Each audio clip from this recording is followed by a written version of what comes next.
IPS की पहली posting पर क्या-क्या मिलता है? तो चलिए जानते हैं इस वीडियो में।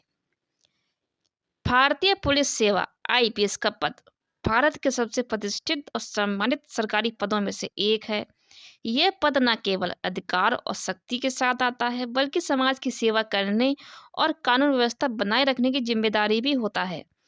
आईपीएस अधिकारी की ट्रेनिंग और पहली पोस्टिंग की प्रक्रिया क्या है? आईपीएस अधिकारी बनने के लिए उम्मीदवार को यूपीएससी की सिविल सेवा परीक्षा पास करनी होती है। इसके बाद चुने गए उम्मीदवारों को Lal Bahadur Shastri National Academy of Administration LBSNAA Mussoorie basic training दी जाती है। इसके बाद उन्हें सरदार वल्लभ भाई पटेल राष्ट्रीय पुलिस एकेडमी SVPNPA हैदराबाद में विशेष पुलिस ट्रेनिंग दी जाती है। ट्रेनिंग पूरी करने के बाद उन्हें प्रोबेशनरी ऑफिसर के रूप में उनकी पहली पोस्टिंग दी जाती है।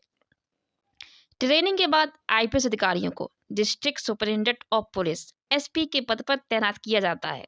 यह पहली पोस्टिंग आमतौर पर जिला मुख्यालय में होती है। पहली पोस्टिंग के दौरान उन्हें विभिन्न जिलों के कानून और व्यवस्था, अपराध नियंत्रण और सुरक्षा प्रबंधन की जिम्मेदारी सौंपी जाती है।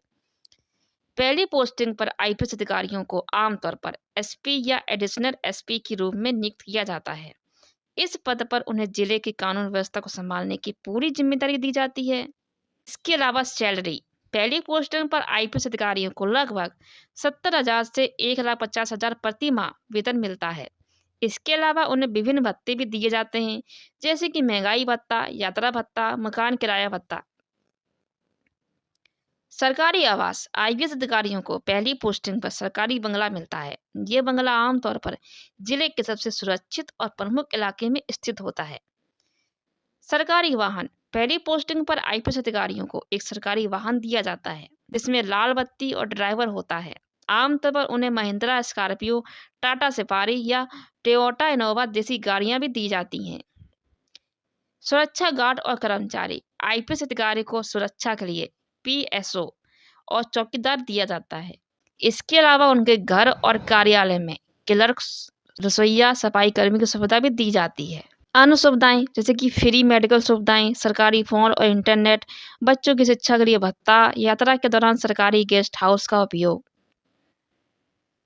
पहली पोस्टिंग की जिम्मेदारियां क्या होती हैं? जैसे कानून व्यवस्था बनाए रखना।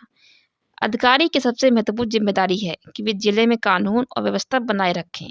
उन्हें सुनिश्चित करना होता है कि वे जिले में शांति बनाए रखें और अपराधों पर नियंत्रण रखें।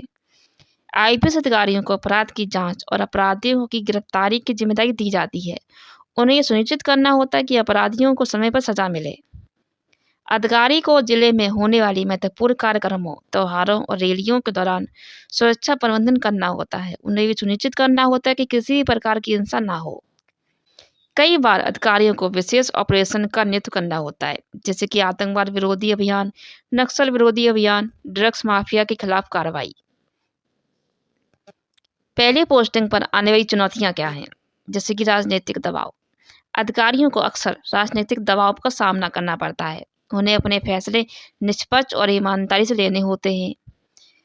अधिकारी को जनता की समस्याओं को सुनना और उनका समाधान करना होता है। कई बार जनता के गुस्से और विरोध का भी सामना करना पड़ सकता है। अपराधियों और माफियाओं से निपटने के लिए दौरान कई बार आईपीएस अधिकारियों की जान को भी खतरा हो सकता है। उन्हें हमेशा सतर्क रहना होता है। पहली पोस्टिंग पर अधिकारी को जमीनी हकीकत का सामना करना पड़ता है। यह पोस्टिंग उनके पूरे करियर के लिए बुनियाद का काम करती है। पहली पोस्टिंग के दौरान मिली चुनौतियां और अनुभवों से अधिकारी बेहतर नेतृत्व क्षमता विकसित करता है। पहली पोस्टिंग के दौरान सफलता के लिए सुझाव: निष्पक्षता बनाए रखें, राजनीतिक दबाव में ना आए, जनता की समस्याओं की गंभीरता से सुनें, टीम वर्क को बढ़ावा दें, अपराधियों के खिलाफ सख्त कार्रवाई करें, अपनी सुरक्षा का ध्यान रखें। तो चलिए जानते हैं कि जो भी अधिकारियों को महंगाई भत्ता, मकान किराया भत्ता और यात्रा भत्ता दिया जाता है वो कितना होता है। महंगाई भत्ता यानी डीए, ये भत्ता समय समय पर महंगाई दर के आधार पर अपडेट किया जाता है।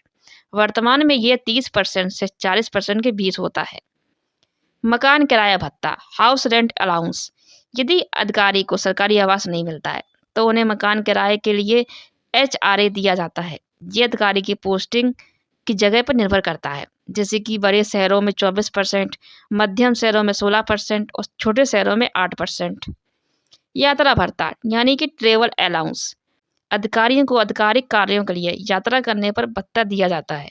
इसमें हवाई यात्रा की सुविधा, सरकारी वाहनों का उपयोग, ट्रेन और होटल खर्चा भी शामिल होता है। बच्चों की शिक्षा भत्ता कितना